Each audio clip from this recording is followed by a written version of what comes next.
The fact that the Call of Duty franchise became so popular and is still so popular today is actually really ironic, because while a lot of game studios and games try to compete directly with Call of Duty was originally created with the main intent to be the Medal of Honor killer. Matter of fact, Medal of Honor Allied Assault, which was released in 2002 and is often looked at one of the highlights of the Medal of Honor series, was developed by a studio known as 2015 Inc. and published by EA, but after the game's launch, the head designers Vince Zampella and Jason West, who were unsatisfied with their contract deal with EA, spun out to make their own gaming studio, which would become Infinity Ward. And with that, 22 staff members who had worked on Medal of Honor Allied Assault joined them in Infinity Ward. And while at first it appeared that they would be working on another Medal of Honor game, but this time just having Jason West and Vince Zampella as like the leads on it, EA ended up pulling their deal out, wanting to take things in-house, and Activision swooped in and acquired them. It's really interesting that not only was the same team that made Medal of Honor Allied Assault the team that made Call of Duty, but they even used the same id Tech 3 engine, and Call of Duty would then be set up to become one of the biggest FPS franchises of all time. Though things only get more ironic as we move along. After the big pivot that Call of Duty did with Call of Duty 4 shifting to the Modern Warfare era, wanting to make a game that would be so successful it could rival Halo in sales, it really seemed like the Call of Duty franchise was at the absolute top. And by the late 2000s, EA really wanted to get a slice of the Call of Duty money and funded the revival of the Medal of Honor IP, but moving things also to a modern era in an attempt to make Medal of Honor retake its throne as the top FPS game by copying what Call of Duty had done. This would result in the release of Medal of Honor in 2010 and Medal of Honor Warfighter in 2012. And while there was a lot of hype about Medal of Honor coming back, the first game would score okay-ish, earning a lot of 7 out of 10s across the board, though some people really did love this game and had a lot of fun with the multiplayer. Medal of Honor was just controversial enough to,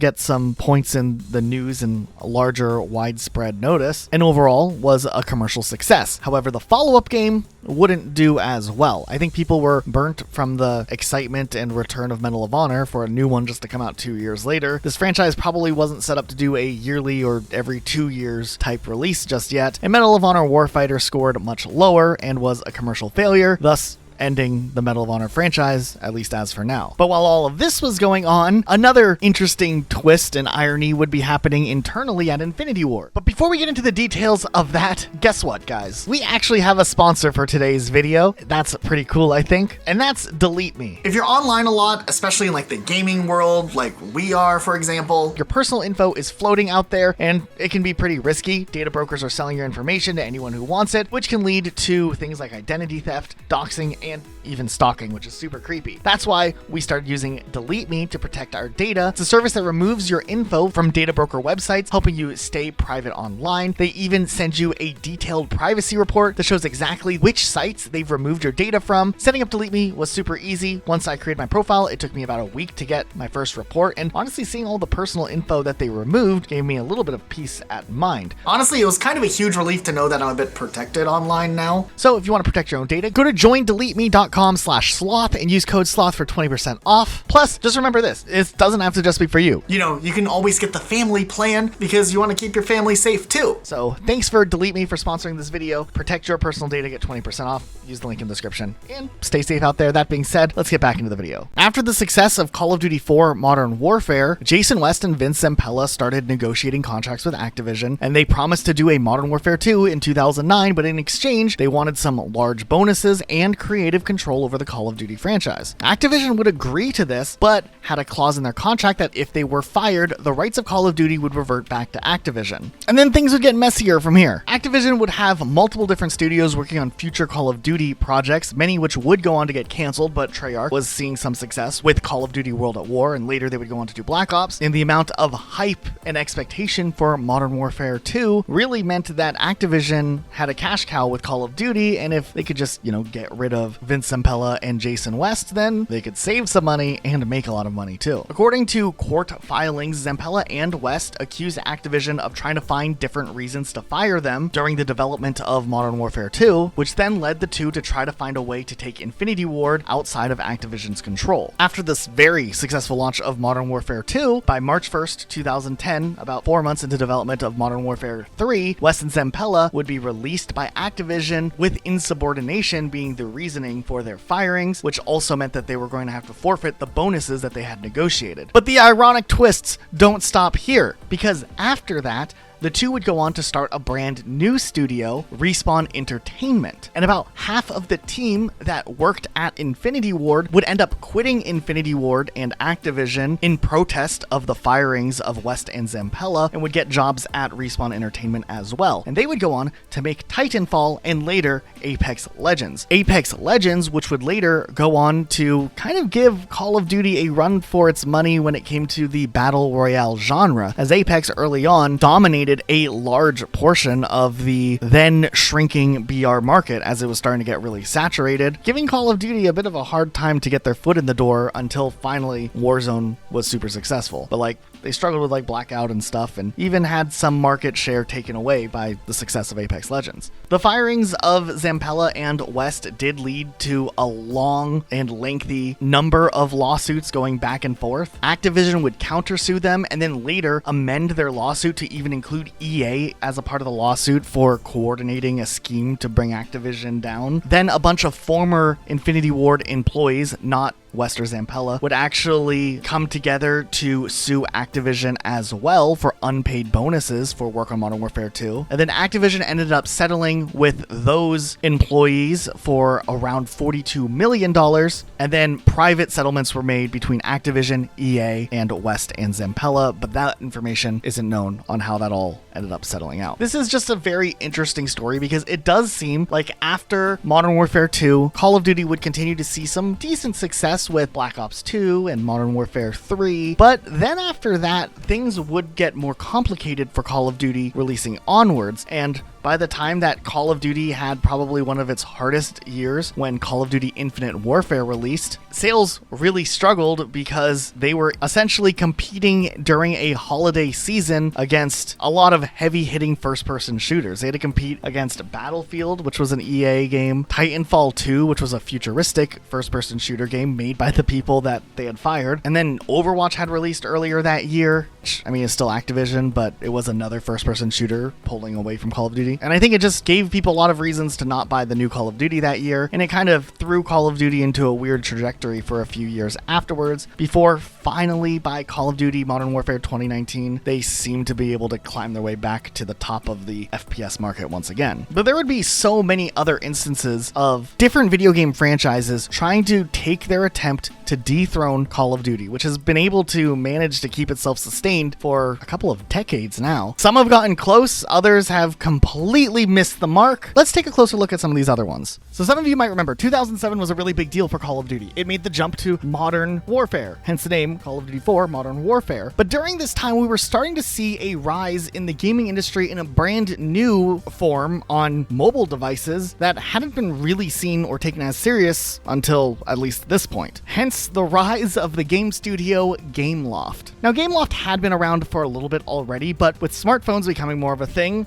the games that were being developed could do a whole lot more than what they could have done back when phones looked like this. And Gameloft saw a lot of its success at the end of the 2000s, essentially making mobile versions of existing popular franchises because a lot of those popular franchises hadn't made the jump over to mobile devices. Even in 2011, Gameloft was criticized for ripping off other game studios. They had a game called Sacred Odyssey, which a lot of people thought was a Legend of Zelda clone. There was a game called Eternal Legacy, which people thought was a Final Fantasy clone. I mean, surely Gameloft's Gangster Miami Vindication wasn't at all stealing from Grand Theft Auto Vice City, right? And the Dungeon Hunter games weren't a ripoff of Diablo, right? I mean, they literally had Starfront, which was like StarCraft, Shadow Guardian, which kind of seems to be similar to Uncharted, and a game called Nova, which kind of seems to be similar to Halo. So with that information in mind, I'm going to ask you guys, do you think that a game called Modern Combat Sandstorm, which released just about 3 months before Call of Duty Modern Warfare 2 did, was Gameloft's attempt at capitalizing on the popularity of Call of Duty? I think it's safe to maybe make that assumption. Actually, in 2011 at CES, the CEO of the company was asked about this specific accusation of them cloning other games, and the CEO's response was this: the video game industry has always played around a limited number of themes. There is maybe one new idea a year. Then IGN would come out of nowhere and even defend Gameloft, stating that their games were usually well polished in contrast to the original concepts of games, which I do feel like is a wild comment by IGN to randomly make. But let's not get too sidetracked here. We're talking about Modern Combat, which honestly, during a time where there wasn't a lot of bigger games on mobile devices, a first-person shooter game trying to clone a ripoff of Call of Duty for iPhone was actually a really smart move on Gameloft's part. Now, this game actually originally released as just a campaign experience with 10 different playable levels, but a few months later, a whole multiplayer mode would be rolled out in a free update as well, being a class-based shooter similar to that of Call of Duty, and this would mark the official start of Gameloft's main competitor or Call of Duty type franchise that they were going to market moving forward. It's actually kind of funny how some of the releases would come out afterwards. Like, for instance, in 2010, Call of Duty Black Ops was announced to be the Call of Duty game releasing that year, and by October of 2010, just a month before Black Ops, Modern Combat rolls out Modern Combat 2 Black Pegasus,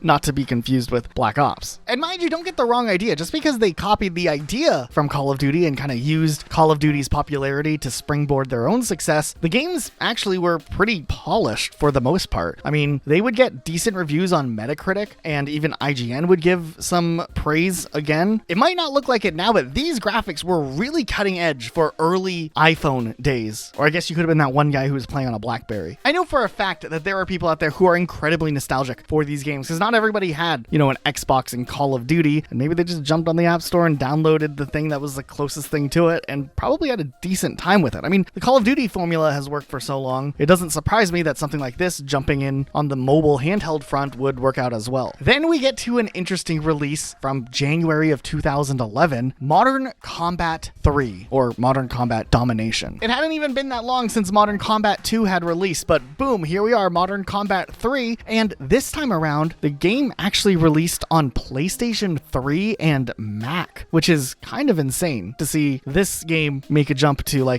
main platforms. I'm guessing the reason this game ended up releasing so close to Modern Combat 2 was because it was a console and Mac release and not a mobile phone release, but still interesting how they're just kind of sliding that in there. And I'm sure some people played this game who had PlayStation 3s back in the day. They're like, oh, what is this type of Call of Duty-like experience? But then after that, the real Modern Combat 3 would release, Modern Combat 3 Fallen Nation, which would be kind of to coincide with the launch of Call of Duty Modern Warfare 3, and this one released on iOS, Android, BlackBerry, and Bata phones. And from what I can tell, the general consensus seems to be that Modern Combat 3 was by far the best in the series. It just had a robust amount of features, weapons, the multiplayer seemed to be really good, the story was decent, and some people felt like after that, things just weren't quite as good, and we'll see why here. Modern Combat 4 would come out in 2012 to coincide with the release of Call of Duty Black Ops, but it actually was released after Black Ops already was out. But it released in December of 2012 for iOS, and then later would have its Windows Phone version in April 2013, a BlackBerry 10 version in May of 2013, and a BlackBerry Playbook version in June of 2013. This time around, it seemed like they were trying to capitalize more on Call of Duty Black Ops 2, though, as a lot of the gameplay made a shift from the modern era, despite the fact the name is called Modern Combat, to a little bit more of a future era to,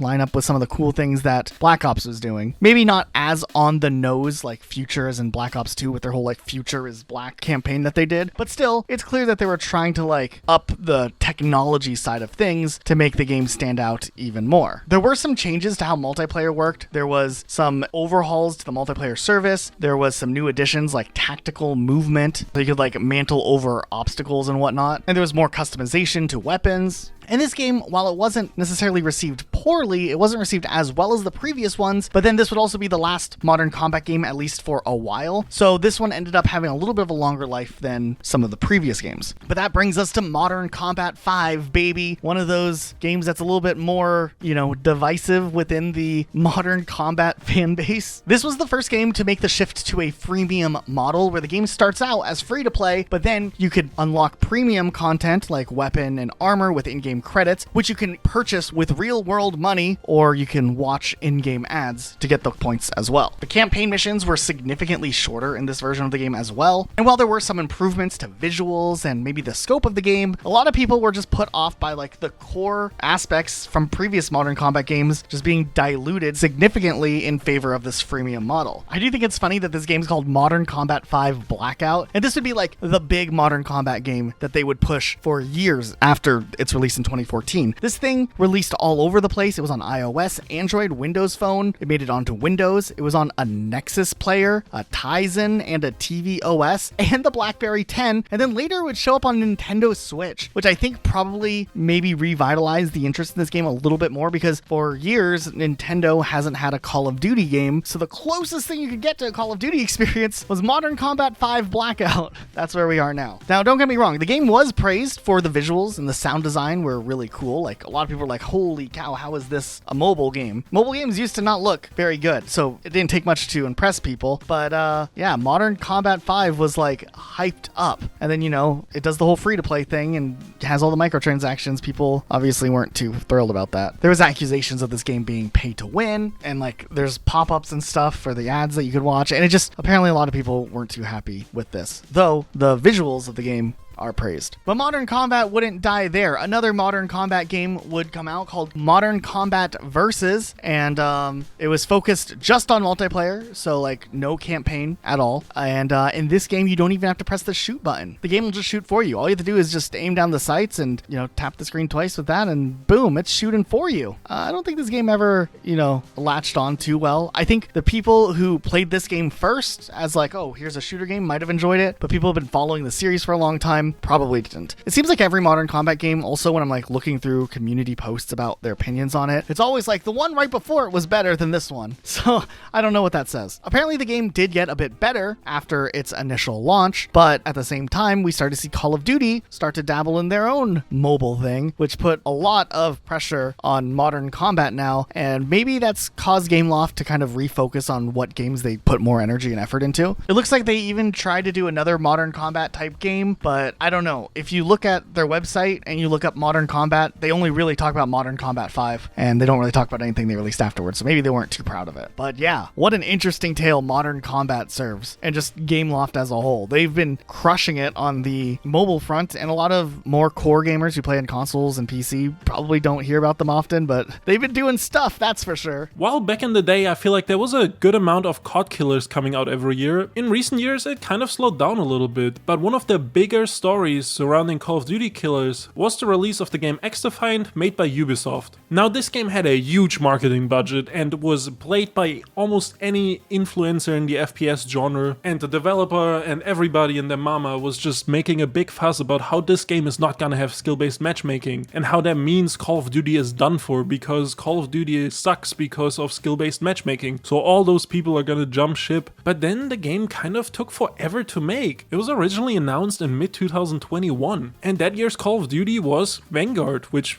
a lot of people didn't like, and I feel like didn't have that big of a player base or interest. So until the next Call of Duty came out in 2022, Xdefiant would have had a perfect spot to swoop up some players and actually get a dedicated fan base. But then it took 3 years to make, and the Call of Duty it had to compete against was actually Modern Warfare 2, which definitely was more popular than Vanguard was. But besides like the delays and stuff, it did seem like Xdefiant actually had a lot of interest, and it did dominate the online gaming space for maybe a couple weeks at best, before people kind of stopped playing it and switched back to Call of Duty. Now we can't quite see what the player numbers are for Xdefiant because they probably purposefully didn't put it on Steam, but personally I do have to say the reason that it failed for me is because it just didn't feel as good as Call of Duty. It almost gets there and it's competent, it's okay, but it's just not enough to compete against the huge amount of content that Call of Duty releases each year. And that includes a campaign, Warzone, and zombie stories now too on top of the multiplayer, which while they're not always great, still make you feel like it's this grandiose release, and at least you get to try out these different modes, even if you only end up playing multiplayer for the most part of it. And I feel like Call of Duty has been doing that system where they release 2 or 3 bonus modes for a long time. So when Xdefiant only competed with the multiplayer aspect, I feel like they're already putting themselves at a disadvantage. And I mean, they try to kind of make it feel like the combination of Ubisoft games, because they did have a lot of characters and stuff showing up from other Ubisoft games. And more recently, I did wake up one morning and there was like rumors, which were fake, were proven to be fake. The devs came out, so I'm gonna say this right now, this isn't true what I'm about to say. But there was rumors that Xdefiant is already gonna shut down after season 4, and that rumor kind of took a foothold. I remember a bunch of news outlets reporting on it. Before then, later again, it was debunked. But I do have to say, this kind of says something about the state of the game, where, you know, a fake rumor like this can just become its own whole thing that a lot of people actually believed. This one's gonna be a crazy throwback. Not a lot of people played these games, but I guarantee you, many of you probably saw this at a GameStop at some point if you were like a person who normally browse a game store looking for different games to play. Okay, in the early days of Call of Duty, right, they had Call of Duty 1, Call of Duty 2, Call of Duty 3. Activision was killing it. They had, you know, kind of a good grip on the European World War II first-person shooter games. And Activision was like, well, what if we branch this out and we, you know, capitalize on the popularity of a first-person shooter game and get another studio to make a different war experience and partner up with the History Channel. Yes, Activision brought on a studio known as Cauldron Ltd to work on a series of History Channel games, starting with the Civil War. Activision was straight up outdoing itself, trying to see how a different war game would maybe do, you know, to compete against their own Call of Duty. The first one released was the History Channel Civil War, A Nation Divided. This game had a pretty short story across 12 different levels, and you get to play moments from the American Civil War. You get to play as both a Confederate soldier and a Union soldier, and they're just like battling it out. And I don't know how to explain this game. It's kind of goofy. The gunplay is very slow, as you would expect for a Civil War shooter game. And I think it took itself more seriously when, I don't know, it just comes across as like thrown together maybe. Now move! The Rebs have their reinforcements! We got no... Follow me or die where you stand! Don't forget me. You can still fight. Move! Use your sniper rifle to pick them off! It's the only chance we got! I mean, the game existed for sure. It definitely didn't review very well, and I can only assume it didn't sell very well either. However, that didn't stop Activision for doing this again 2 more times. I guess since they knew that Call of Duty was shifting to modern warfare, maybe they could capitalize on the next game to take place during World War II and get those World War II fans and fanatics, you know, jumping on and playing something in the in-between year. So Cauldron would make the History Channel Battle for the Pacific, which does beat Call of Duty in doing a Pacific Theater campaign by 1 whole year. And much like the last game, it would release on Windows, PlayStation 2, and Xbox 360, but they also added the Wii and PlayStation 3 to the lineup as well. Everyone's battling it out in the Pacific. The campaign is probably what you would expect. They're counting on us! Hold them back! Good work, Private. You've saved the lives of many men today.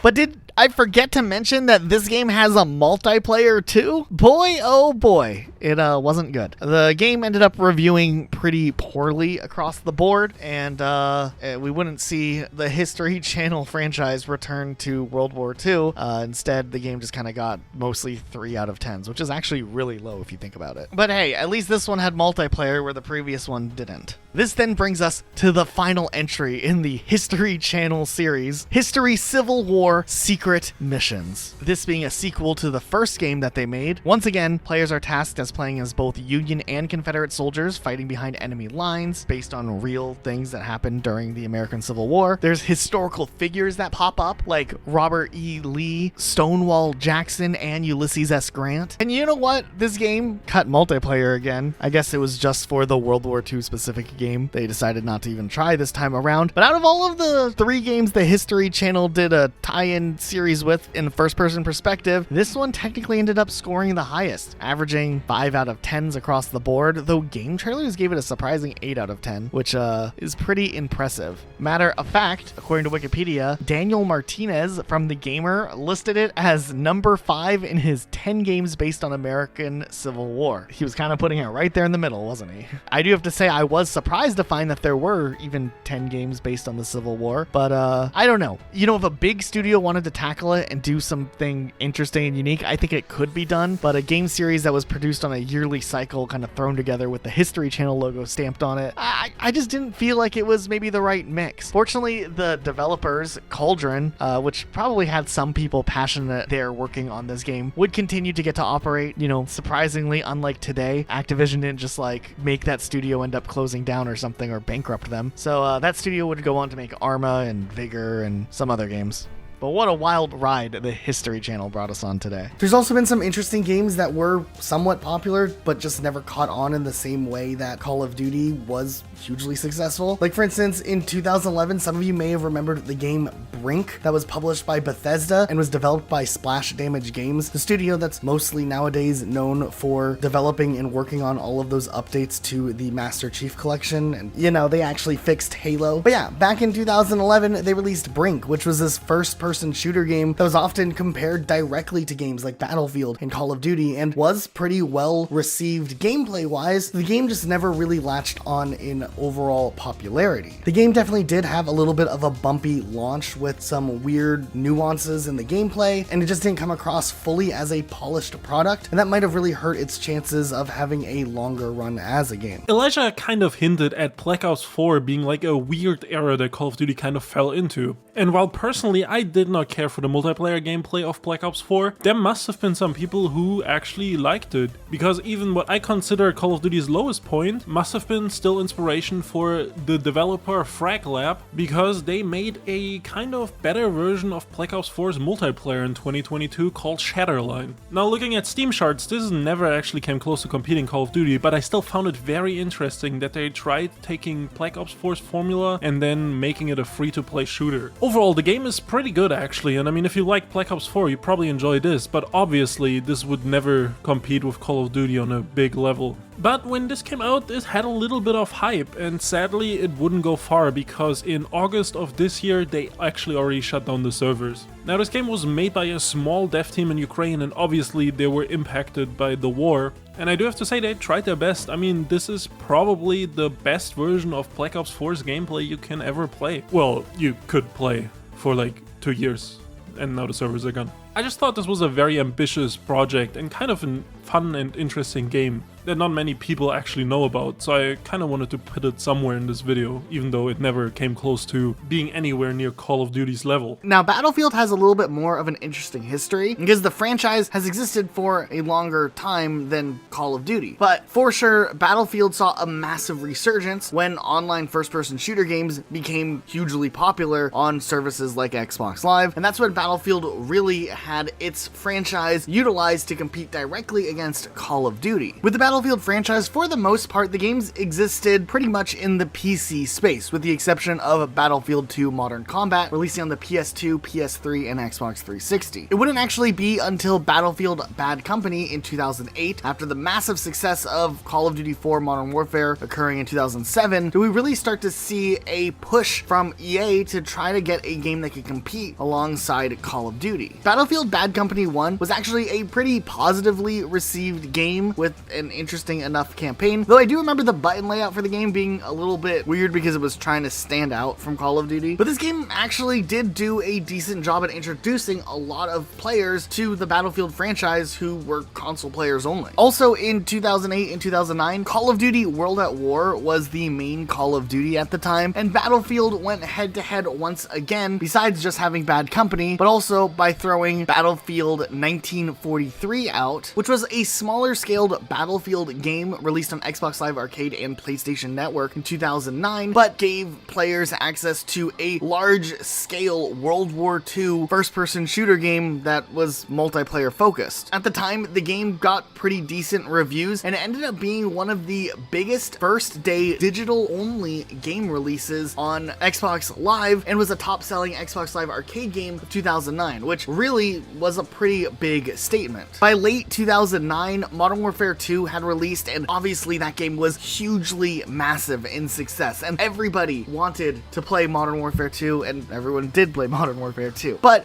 a couple of months later, the new year rolls by, and people start looking for something else to play, and boom, Battlefield Bad Company 2 comes out, and honestly was probably the only game that maybe came remotely close to actually giving Call of Duty a real run for its money. Obviously, Modern Warfare 2 would be astronomically more successful than anything, but Battlefield Bad Company 2 did solidify a player base that absolutely loved the Battlefield games. The gameplay itself was so different from Modern Warfare 2 while still being a first-person shooter that this game was able to exist separately, where people who were looking for a fresh experience, something in a more wide open space that wasn't necessarily as close quarters, and you don't have to worry about people 360 no-scoping you off of the top of Rust regularly. This was a game that people could play, and a lot of people really did enjoy Battlefield Bad Company 2. And this game would be pretty instrumental in shaping what the Battlefield games would look like moving forward. In 2011, to compete against Modern Warfare 3, we would see Battlefield 3 release, which was in its own right still pretty popular. Though Modern Warfare 3 was honestly riding on the hype of Call of Duty and was the best-selling Call of Duty game of all time, it wasn't really looking like Battlefield would actually realistically be able to take a knock at the Call of Duty franchise, but still Battlefield continued to have a pretty decent run when Battlefield 4 released, despite it being pretty broken. It ended up being one of the most popular Battlefield games of all time, and we can safely say that while Battlefield didn't quite overthrow Call of Duty, the one time that they maybe came the absolute closest was all the way in 2016 when Call of Duty Infinite Warfare released, and when the announcement of that game already was panned with disappointment, with Call of Duty sticking to the futuristic advanced movement that players had kind of grown tired of. EA comes out and drops a really cool trailer for Battlefield 1, and Battlefield 1 ended up being one of the biggest and most successful Battlefield games in more recent years. And yeah, there was a lot of people comparing Call of Duty Infinite Warfare to Battlefield 1, and how Battlefield 1 did a lot of things that the Call of Duty franchise could have done right that they just dropped the ball on. At the end of the day, looking back at Call of Duty Infinite Warfare, it really wasn't that bad of a Call of Duty game. It just was really tone deaf in what the community was wanting at the time, and a lot of people jumped ship and played Battlefield 1. But the following years after Battlefield 1, it seemed like EA kind of fumbled with the franchise with Battlefield 5, or V, it's still confusing how that works, and Battlefield 2042, where Call of Duty had a massive resurgence with the popularity of Modern Warfare 2019, Warzone, and Call of Duty Black Ops Cold War, which was one of the best-selling Call of Duty games of all time. Call of Duty reclaimed the throne, and then surprisingly enough, where Call of Duty Vanguard wasn't really received as well, they could have easily been dethroned had Battlefield 2042 been received well, but that game ended up having its own slew of issues. But for a brief period, Battlefield 1 kind of took a lot of the thunder from underneath Call of Duty before Call of Duty kind of snapped back and got back organized again. Also, some of you might actually remember the Combat Arms game that was a free-to-play multiplayer FPS game that only ever made its way onto Microsoft Windows and was released in 2008 and definitely borrowed a lot of popular gameplay elements that were found in a lot of commercially successful first-person shooter games like Crossfire, Counter-Strike, or Call of Duty. Interestingly enough though, this game did survive to an extent online, having some big popular player bases outside of North America, and the game has been sold off to various companies and other development teams, but somehow this game is still going to this day. Another free-to-play game that tries directly competing with Call of Duty's modern setting is Ironsight. This game is made by a Korean studio, and I think they're trying to kind of fill that niche of Call of Duty not being being as popular in Asia, besides like maybe Call of Duty Mobile, and trying to fill that spot of the modern FPS game. Now, a while ago, me and Elijah actually played this game, and I do have to say, it's not too bad. It's kind of like very basic, I would say, but it plays it safe, and it kind of feels like Call of Duty, but not really. It's actually kind of a weird mix, and I do have to say it did give me that kind of like mobile port vibe. Even though the game is not on mobile as far as I know, it still kind of felt like a mobile game. Maybe it just wasn't as polished, and maybe I can't put my finger on it, but that was a long time ago, so it might be better now, because the game is still going relatively strong and is actually getting updates regularly. I think the player base in the West is not that big, but I think in Asia it might have a foothold, and that might explain why they're still getting big updates like for Halloween and stuff like that. I mean, it is an interesting alternative to buying Call of Duty each year. You could have just been playing Ironsight for the last 5 years instead of buying the new Call of Duties. And while I couldn't really find any resources to look up the player base in Asia for this game, I do theorize that it might be relatively popular and it actually fills a gap that Call of Duty leaves in Asia. Because I think the way games get popular, especially in Korea, is like if they're easily to install on internet cafes, and I think Call of Duty is just too big to download when you go to an internet cafe. I don't know, but it's just like my theory. I don't know if that's actually true. So maybe someone who actually lives in Korea or in Asia in general can give us some insight in the comments down below on Ironsight's popularity. But at least here in America, it's not taking players away from Call of Duty. It is kind of funny that there are these mobile games that knock off Call of Duty, especially nowadays. Like, I was just looking through my iPhone and I found quite a bit of interesting things that very obviously are trying to capitalize on the popularity of Call of Duty, even if they're trying to do something different or unique or try to do the whole mobile formula, but better than what Activision and like Tencent are able to do. I mean, there's games like World War Heroes, which is, I think, a World War II type game, probably inspired by Call of Duty and Battlefield together. I haven't played this one, but looking at the trailer, I mean, it looks impressive for a phone game, I guess. I do think there are some things just from the trailer alone that very much resemble stuff that I remember seeing in Call of Duty World at War. That flamethrower looking a little sus. The factions for like Team Deathmatch are the US, Russia, Germany, and Japan, just like it was in Call of Duty World at War. I don't know if this is copying or inspiration or maybe a little bit of both, but I mean, it is a game. There's Combat Master, which almost seems way more shameless in the fact that they copy Modern Warfare. I mean, even their join the team picture, like, resembles the little, like, picture thing from Call of Duty 4 Modern Warfare. And I think it was in Modern Warfare 2. I don't know, the trailer seemed like it was trying to be way more hype than it needed to be, and I think it stressed me out. I could feel my blood pressure rising watching it, and not in a good way. I then clicked on this game called Modern Strike Online, and immediately in the first few seconds of the trailer, I see a character that looks like Ghost. So, here we are again, and yeah, the rest of the gameplay also looks like Call of Duty, pretty precisely. And then there was this game called Modern Ops Online, and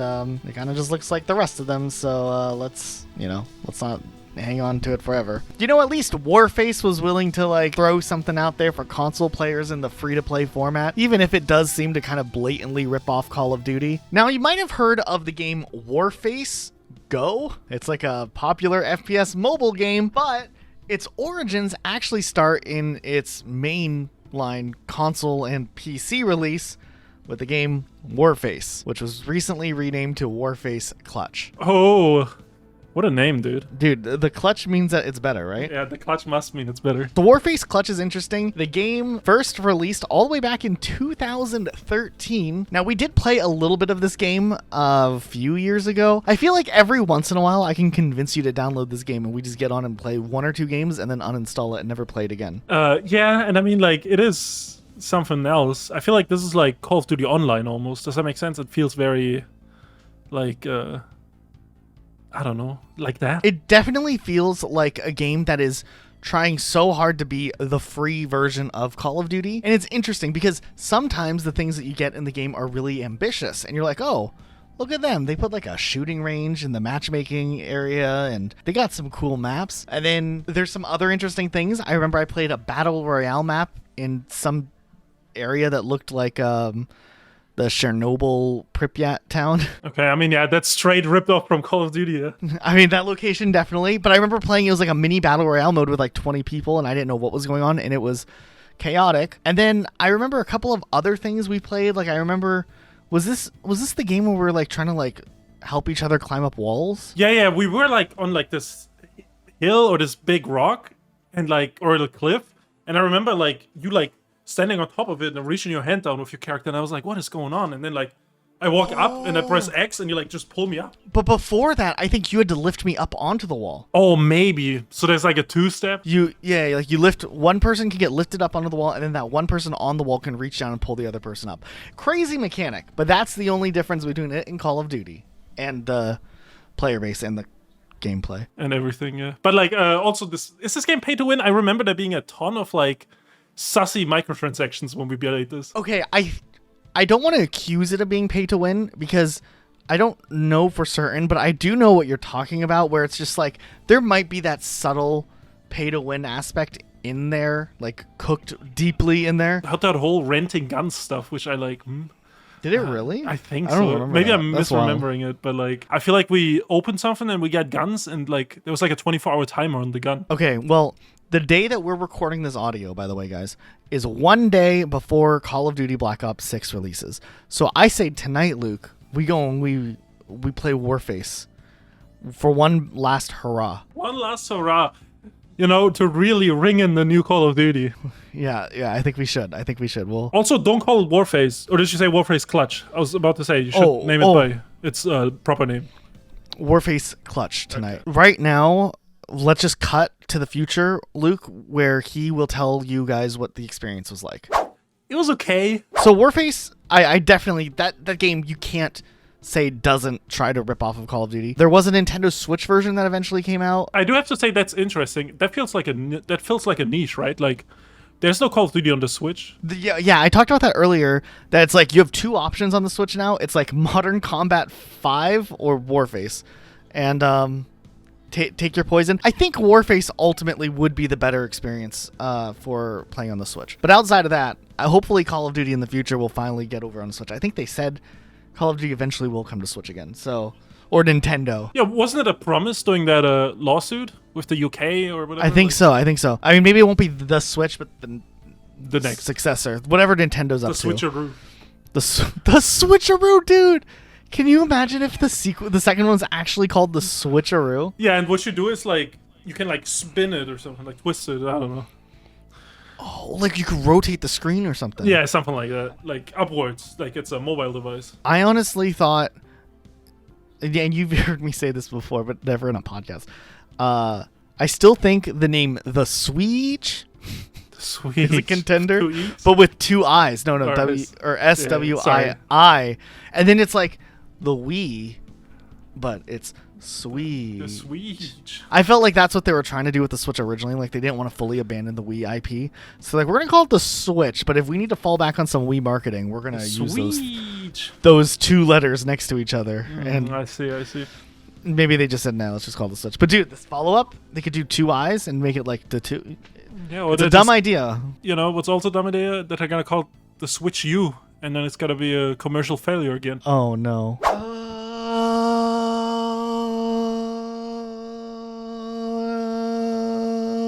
Let's talk about Halo 4. Halo 4, my favorite Halo game. Luke's favorite Halo game. Now, Halo 4 is an interesting game because Halo 4 was probably directly influenced by the success of Call of Duty, more so than they needed to. And I think Microsoft had it in their head that they could make something that would compete directly with Call of Duty if they added loadouts to Halo. I mean, I think them trying to compete with Call of Duty directly like this is... It makes sense because, like, the management at 343 don't have any talent, so clinging to the biggest FPS franchise makes sense. It's easy, right? Like, you just copy Call of Duty, maybe you'll be able to compete. I always thought it was weird to try to compare Halo to Call of Duty back then because it hadn't been so long of Call of Duty dominating the market, really. But I was just thinking, I was like, Call of Duty was annualized already. I mean, they had been doing it since 2006, 2005 probably. Even Halo was also almost annualized at that point, though. Just never like to the same scope and success that Call of Duty had because they would release an anniversary game. You know what I mean? Or like a spin-off. Yeah, not a mainline game every year. I don't know why they were so confident that changing the fundamental gameplay and doing the whole loadout thing would work. Halo 4, we don't need to talk about Halo all day today.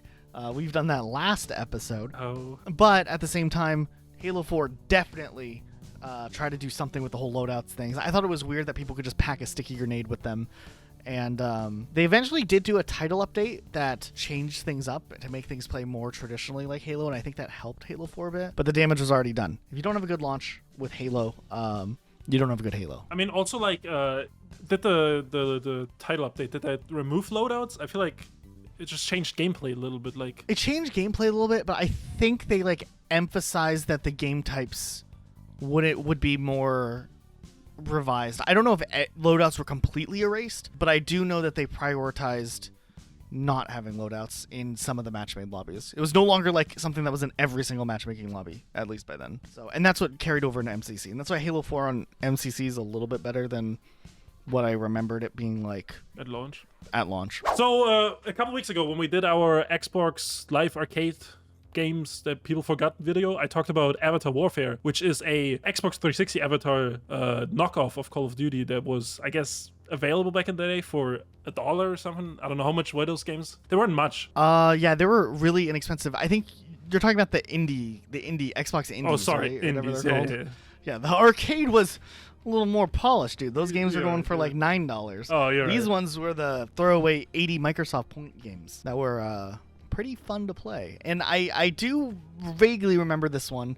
I probably did the trial that they had, but I don't think I ever ended up actually spending the $1 to buy this specific one. But I bought all the Xbox Avatar indie games. The thing I remember from talking about it in the video was that there was like only like 1 or 2 maps, and the map kind of reminded me of like spread out Nuketown. It was like 2 houses on each side, and then there was like a bunch of stuff in between. I don't know how to explain it. It was almost like they ripped off Nuketown, but made it worse. That wouldn't surprise me if they tried to rip off Nuketown. I mean, it's Avatar Warfare, which is a crazy game, crazy idea in itself. I think there was a couple other shooters. There was like a paintball one that was also really popular. But Avatar Warfare, man, that game existed, and that game was a first-person shooter with avatars. I mean, yeah, with modern guns too, right? Like, actually, they used like M16s and stuff. It almost, and the 1911. This might be like a Black Ops knockoff if we dissect this and even more. You know what I mean? Like, they got the Nuketown looking map. Oh, there was another game I'm getting this confused with, though, that we should talk about. What was that game? We figured it out. Not to be mistaken with the other popular game, Avatar Deathmatch, which was older. Very similar looking, a little more Robloxy for sure, brighter colors, and the guns look like Nerf guns and not actual guns. Yeah, I guess this one also ripped off the Modern Warfare 3 cover. Let me send you the cover. Oh, let me see. Oh my god. It's not even subtle. It's like, you know, this is just the Modern Warfare 3 cover. Actually, the other one ripped off Black Ops. I didn't even really? think about it. Oh, like the Sitting Bull? Yeah. I think it's safe to say that we should include these Oh, yeah. in this video. It's highly regarded COD killers. They almost made it. The GoldenEye 007 remake, I think, should count. Well, it wasn't really a remake. It's a whole weird situation. It was a retelling of the GoldenEye movie script, but not at all involving the original GoldenEye game or the characters from the original GoldenEye movie. But essentially, this was just a weird deal where they were trying to capitalize, obviously, on the popularity of GoldenEye from the 90s, but essentially they tried to make it better or different by Call of Duty-ifying the whole game. And the whole entire campaign plays out like a Call of Duty campaign would, but not necessarily in a good way. There's just like a lot of these like over-the-top action sequences and like cutscenes and following other soldiers or people around, and it's just awkward because it feels like you're playing a Call of Duty game, but you're not playing Call of Duty at all. So you're like, why is this a thing? What is different about this? And What is its purpose? yeah, I mean, on the surface, it's a fine game, I guess, but it wasn't at all what I think they should have done. They should have maybe done something else that would have been cooler. Well, they thought that they should definitely make more of this because they used the engine and made 007 Legends, which also had a big multiplayer mode. And I remember that game, I think I was the one to play it for the video, right? That we did the James Bond video. Oh, I think so, yeah. And I think that game even had a prestige system in its multiplayer. So they were really trying to like Yeah. do the Call of Duty thing. And I mean, this is Activision, right? Publishing this game. Right, and we talked about this earlier in the video, but like Activision's tried in its own way to make competitors or things that could not compete, but be as successful as Call of Duty, spawning from Call of Duty ideas, like the History Channel games. Yeah, the History Channel games. Or I mean, you know, Overwatch was also published around the same time that they published some Call of Duties. Right. Something that just kind of competes directly against their own company. But I mean, hey, whatever they want to do, right? I mean, it worked out for them, kind of. I mean, Overwatch and Call of Duty coexist now. It didn't work for GoldenEye or for the History Channel Civil War games. But it's like Michael Jackson said, you miss 100% of the shots you don't take. Who said that? Michael Jackson. Actually, I want to ask you something, and Yeah. this is like around 2009 era. There was a game that I used to see advertised all the time called Operation Flashpoint Dragon Rising. Do you remember anything about that game? Maybe if sounds you see the familiar. cover, I'll send you the Is cover. it? Wait! Before you send me the cover, is it the guy on the cover? It's like green and blue color, and his eyes are like. No. Oh, I have no idea what we're talking about. Okay. No. What are you talking about? I thought we were talking about Operation Flash. Yo, that's not it. What was I talking? What game am I thinking of? I really don't know. Is there not another game called Flashpoint that has a guy like?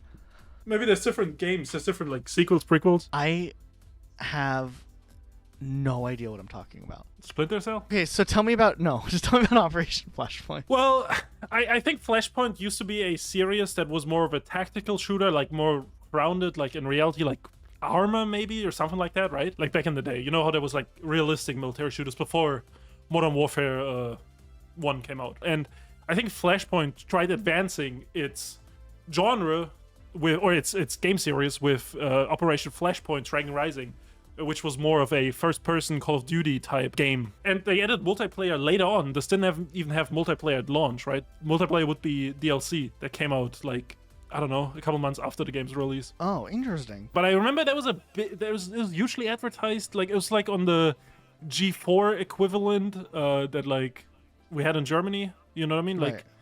and I remember seeing they even had a collector's edition. That's how much they trusted it. What year did it come out in? 2009. So many military games came out in 2009. It's actually insane. It is insane. Maybe we should have made a video one day. 2009, the year of military shooters or something. Yeah, let's cook that a bit more, but maybe we could do something with. I found out what game I was thinking of. Oh yeah? Okay, I need you to look at the box art for the game called Flashback and tell me if my expression was the same expression. My description was right. Yeah, but I mean, looking at the screenshots next to it, this does not look like a first-person shooter. I didn't know. I just thought that was the game and you're talking how do you about. even, this game, you weren't even alive when this came out. That's true, but I've seen it on the Xbox One, the Xbox store. So you know, Oh, you know how much time I spent going guys, through the Xbox store looking Guys, for something. to Elijah play. drives me insane. We'll be in a party and he reads out like the upcoming games on the Xbox store or like the trailers for like an hour. And he's like just window shopping the Xbox store every day. I wake up in the morning, get on Discord. He's like in here window shopping. I never buy anything either. Yeah, and then when you buy it, they come to Game Pass like a month later. That does happen. That is true. Hey, I'm just trying to keep in the loop with what games No, I are mean, out it's there. fine. I just think How it's else funny. would I have known that Flashback was on the Xbox? I Dude? mean, that's a how would you know this 1992 classic hey, released tell on me like the this. CDI? Think about it like this. This Flashback game originally released in 1992 on the Amiga, and now it's available on Xbox. But is Operation Flashpoint Dragon Rising available on Xbox? No, because it's probably bad because like you can't compete with Call of Duty, dude. Like, I don't think we've ever seen another Operation Flashpoint game after that. I think they just stopped. Well, listen to this though. We did get a Flashback 2 just 2 years ago. So which game is 2 years ago? Yeah, How is that? actually, 2021, 3 years ago. It's a science fiction. How did they go from military to science fiction? What's going on? I don't know if they ever were military. It's Oh. just like an unrelated game series that I thought. Oh, was I what thought we're it gave me talking like about. Contra vibes, you know, like Yeah, it does kind of look like Contra. which Contra is military or is it not? I don't know. I don't know. It could be Ikari Warriors too. Oh, your favorite game we get to talk about. Wait, we already talked about Halo 4. What are you talking about? No, you have another favorite game, and it's one that you still to this day talk about on a regular basis, morning, and that you actually miss it. And I feel bad because otherwise, I think we would have played it more if we would have known the game would have been gone forever. Uh-huh. Knockout City. Oh, No, just my kidding. God. Not Knockout City. I mean, I want to play I Knockout City. I but- do miss Knockout City. Crossfire X. Oh Lord.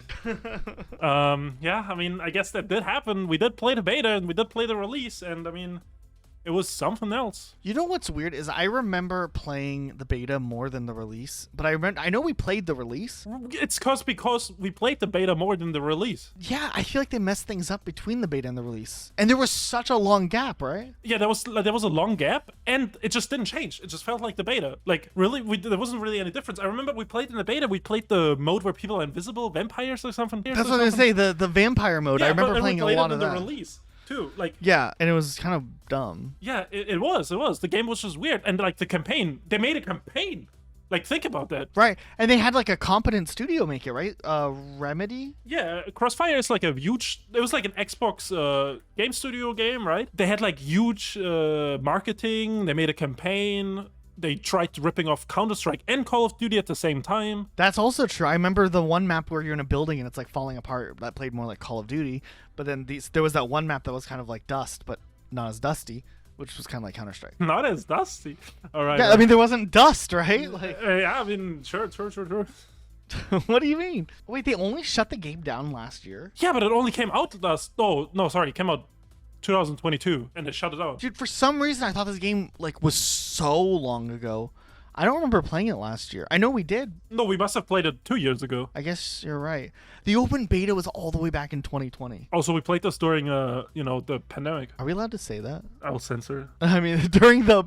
Wait, that's going to be so much worse. Just leave the word in. It's okay. Hopefully we don't get demonetized for YouTube. something dumb like that. Anyways, this game was a huge failure. Obviously, it's gone now, right? And I think Crossfire is like popular in China, right? Like the older ones. I think so. And I did talk about this earlier with, I think I talked about it with Frontlines, where like, I feel like sometimes there's studios who try to capture the Asian FPS market that Call of Duty is kind of missing. And I think Crossfire X might have been in there too, trying to become popular in China or Korea or Japan, where Call of Duty historically isn't that popular. Well, the good news, though, is if you were a huge Crossfire fan, there's a lot in the pipeline still after Crossfire X. Some of you probably already know Crossfire Legion, a RTS game released in 2022. And Crossfire Sierra Squad and Codename Crossfire Zero both also exist.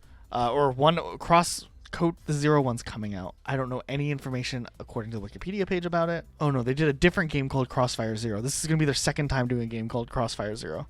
Unless they're making another like free-to-play client and they're like calling it Project whatever. Also, there's a film adaptation. Coming or existed? It was announced in 2015 and then it was like delayed, and then in 2020 it was announced that Sony had picked it up for adaptation alongside Tencent, who will co-produce and co-finance. And that's all we know as of 2020. All right. I feel like there's a lot of video game movies. They say like, this is gonna get a video game movie, and then they just never do. Oh, wait. Then there was a Chinese television drama that actually released. Oh. And the show has more than 1.7 billion views in China. All right. I mean, Crossfire is popular, as we said, right, in Asia. But Crossfire X just wasn't. Well, yeah, just Crossfire X wasn't good. Could you imagine, like, or you said drama? The drama show? Yeah, TV drama. Imagine, like, a Call of Duty soap opera. Like, what's going on, you know what I mean? That's a crazy concept. I don't know if dramas and soap operas are necessarily the same in this context. I think so. I imagine this as, like, a Crossfire soap opera. There was one more game that we wanted to talk about. And I think it's a game you wanted to lead the charge on. But tell us about Homefront and how it makes you feel. I do remember it vaguely. It was like a big deal. It came out around Call of Duty Modern Warfare 3's time in 2011.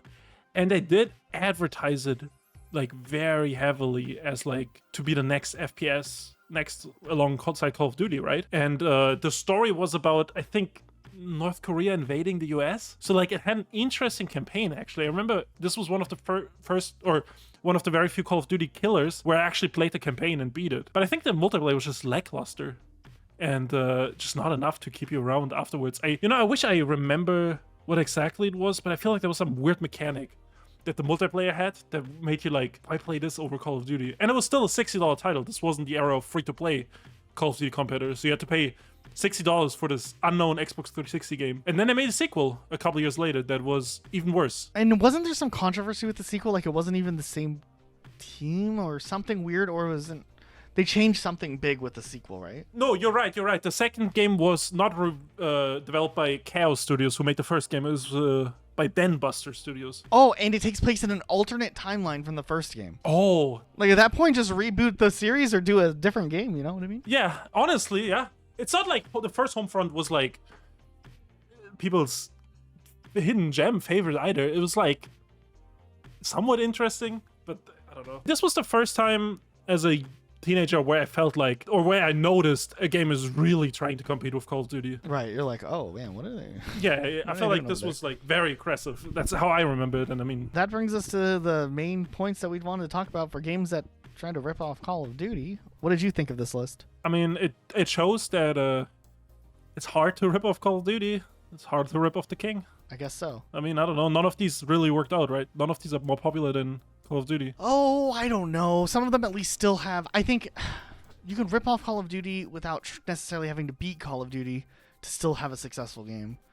And I think we saw that with some games that are still relevant. Apex Legends, you could argue, you know, does still have a little bit of a corner of the Battle Royale market, which is something Call of Duty desperately was trying to get into. I mean, I don't know. I just talked about Xdefiant, and I feel like that game is not going anywhere. Listen, Xdefiant, next Defiant. We are Warface clutch gamers tonight. Exactly. And that's going to be the energy tonight. So if you guys enjoyed this video, make sure you hit the like button and subscribe so you get more videos like this. Also, shout out to our patrons. The couple of you guys who have kind of pledged some money, get your name there in the credits. We really appreciate it because we're able to do these videos where we sit down and talk and do all that. It's been a lot of fun. Don't forget to shout out our YouTube members as well. Oh yeah, YouTube members coming in clutch using that also. I always kind of forget that's a feature, but equally as appreciated. So yeah, thanks so much guys, and watch this next video instead. Okay, bye. Bye-bye.